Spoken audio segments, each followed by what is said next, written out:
That was a good wee mish. Seen about a dozen chamois, explored some new country. How good. Now the last couple K.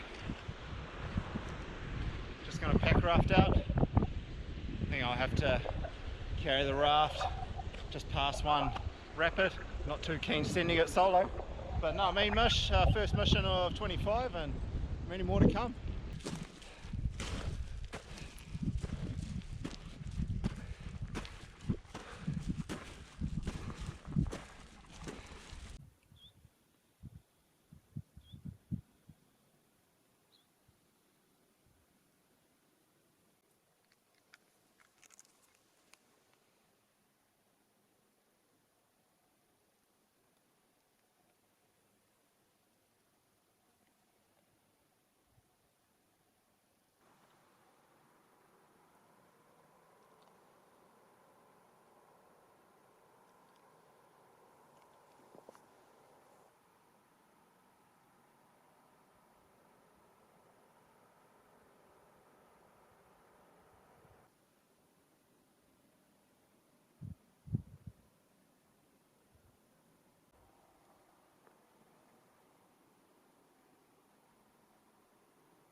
Bit of a trip report.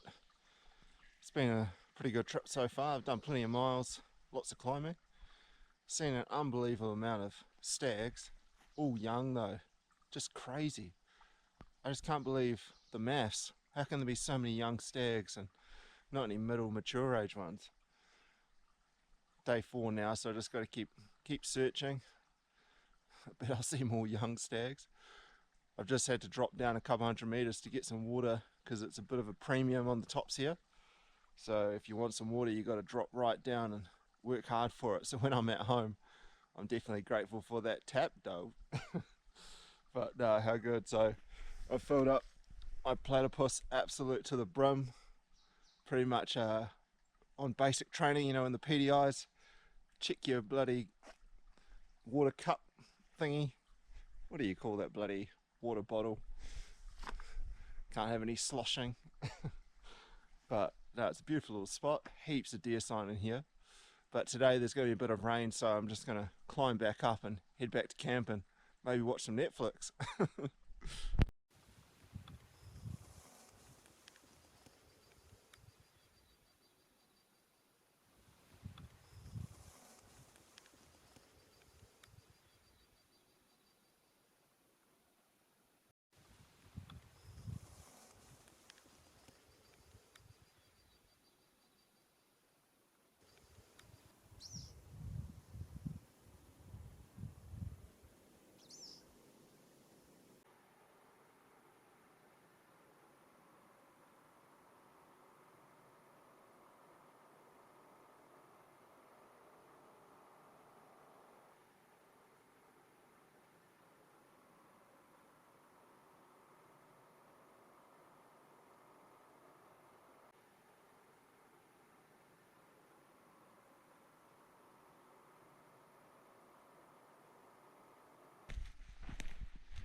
It's the morning of day 6 and I've shifted country or blocks. I've come a long way from where I was before.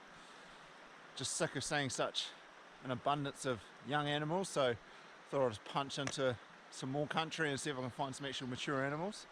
So plan of attack today is, or what's on the menu, is I'm going to punch up through the bush here and then go up and over another mountain range and then end in another valley, which leads me all the way back to the truck. So more vert.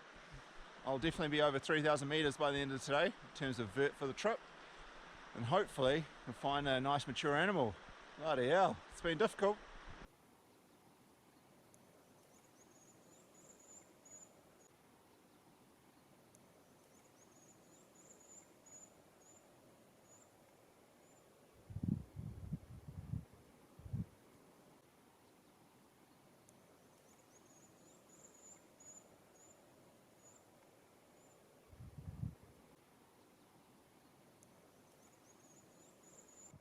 The young'uns are finally heading to the bush.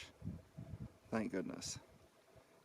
And it all worked out well because I tactically came up a certain side so that hopefully they'd spook back down into the bush and not go into the next catchment.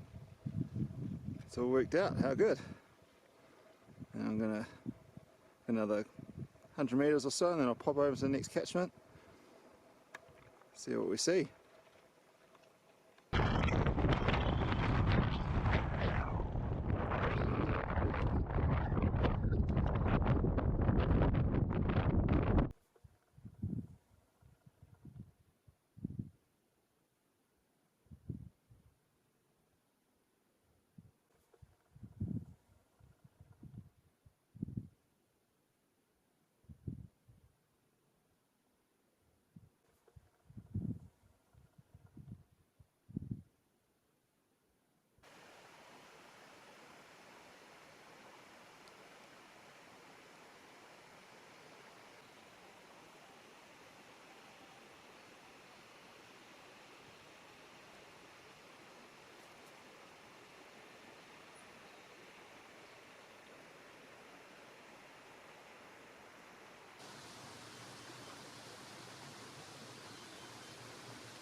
Oh my goodness. Holy heck. Unbelievable. So last week I was over on the coast in an absolutely terrible block, worked super hard, saw a few deer, a few roars, but pretty low numbers, so it was real hard hunting. And I was a bit dejected coming back from that because I bailed out early. I had second period, and yeah, halfway through the block, massive storm was coming through. So my dog son and I, we bailed out, but still had that urge. I needed to get redemption. So second year in a row, I've gone southwestland and then come over to the east coast where I live and then bowled a massive stag. Unbelievable. It's freaking unbelievable. I just can't believe it. It was like the perfect stalk. So I seen them like k's away. Saw a big harem, heard the roar. Couldn't see him, but I was like, oh, there's got to be a stag with him because I hear the roar, and there was probably 7, 8 hinds, so he's definitely a dominant stag. And so then, yeah, did the big stalked in, and then it was perfect. Absolutely nailed the stalk. I saw them kind of stalking slightly upwards through the Matagari and then into a few guts. So I knew if I stayed low, the angle wouldn't be right, and I potentially wouldn't be able to see them in the Matagari. So I came up high. The only dodgy bit was the bit of scree that was just behind me, and Leo was trying to make his own little way, which wasn't helping, make a bit of noise. But yeah, as soon as I like crested over, got into the last gut that I thought they'd be in there, yeah, all the hinds are there, and I was like, man, where's the stag? And then the stag was lowered down. Frickin' ripper. And then, yeah, I got the stuff ready, and I thought I'd have to do the old waiting game for ages. But no, like I got into my position, got set up, and then he stood up, and then he was feeding, and then like, yeah, he presented a good shot, boom, nailed him. And then, you know, with a big animal, gave him another couple. He was absolutely on wobbly legs on the first one, and then I made sure of it. I don't care about going a bit overkill on it. You want to make absolutely sure on mature animals because they're so bloody hard to get. But he looks like a cracker, good length, good width, nice span as well. It looks like a good span. So yeah, we'll see how he is once we get up to him. Maybe he is a little bit less than I think, but mate, I'm freaking pumped. 2 years in a row, get beast on the coast, come east coast, freaking crack it. How good. Right, we're gonna go down and get him. And what's also really cool is this is my first deer with Leo, my dog son. Hey. Oh, I'm almost more chuffed to do it with Leo. Oh, so good. How good. Awesome times in the hills. Here he is. How good. Freaking amazing. Just goes to show if you persevere, you work hard, and then you get a sprinkle of luck. It all comes together. Leo's enjoying the lung blood, which is gravy for him. But it's super special to get it with Leo. Like, I've trained him up, it's been really hard work. He's my first dog as an adult. One of the best things I've done as an adult is raising him. It's been tough though. He's tested Papa, that's for sure. But he's really coming into his own now. It's freaking amazing. Real funny though, on our last trip, well, we've been hunting like incrementally, like upping it over the last couple of months, and yeah, he's stacked on a heap of muscle. He's all muscly now. It's really funny. He's got all these big muscles, which is great for his joints and health and energy levels, climbing hills. But love it. What a stag. I think I did a quick little measure. He's thereabouts like 39 inches long, so just under 40. Amazing animal, probably low 30s spread, 11 pointer. Fantastic representative head from this herd. Amazing. Absolutely amazing. So got a bit of admin to do, and then we're going to head on out. It's a nice leisurely time of about 12, I think it is, 1200. How good. Sweet as.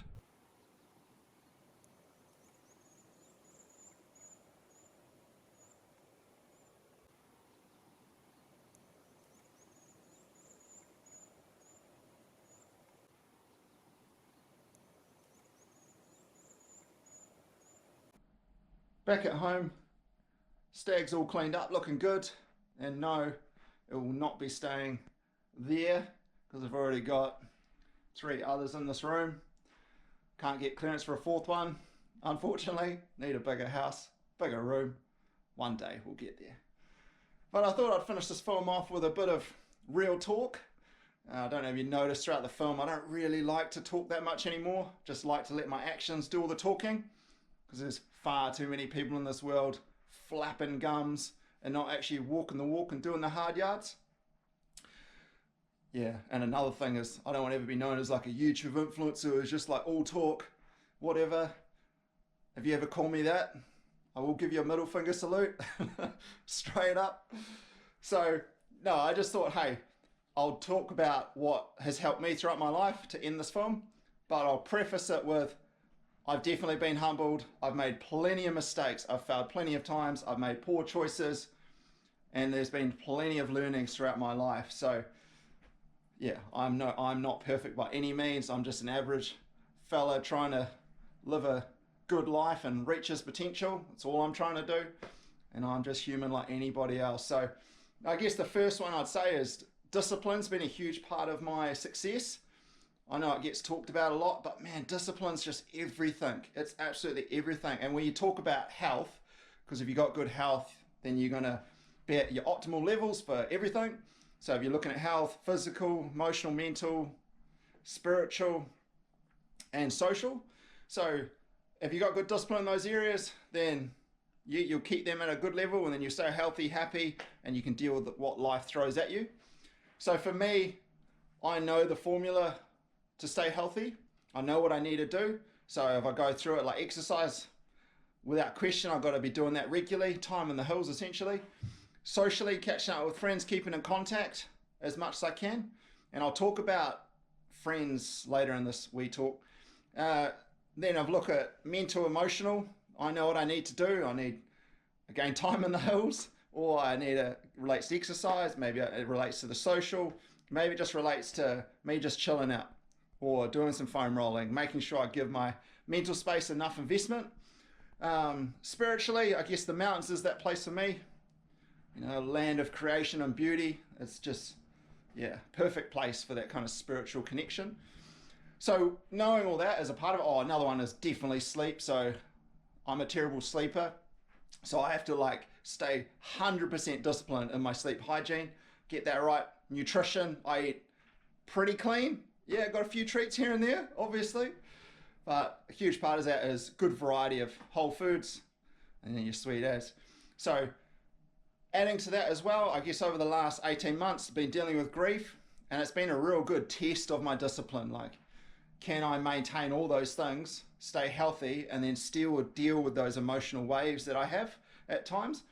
And I guess the last 6 months, just the finality of death and my father passing has hit pretty hard, but it's been a real good test. And the way I've seen grief is it's been a big test of discipline. And I've passed reasonably comfortably. I haven't dropped the ball or just going, you know what, stuff it. I'm just going to let it all go out the window and where's that black hole and jump into it. No, I've actually worked really, really, really hard to make sure that I'm proactive, I'm doing all the right things, and I'm investing in my health every single day. So that's one. So discipline is key. That's been a huge part. Ultimately, it's being consistent. Know what works for you. Be consistent.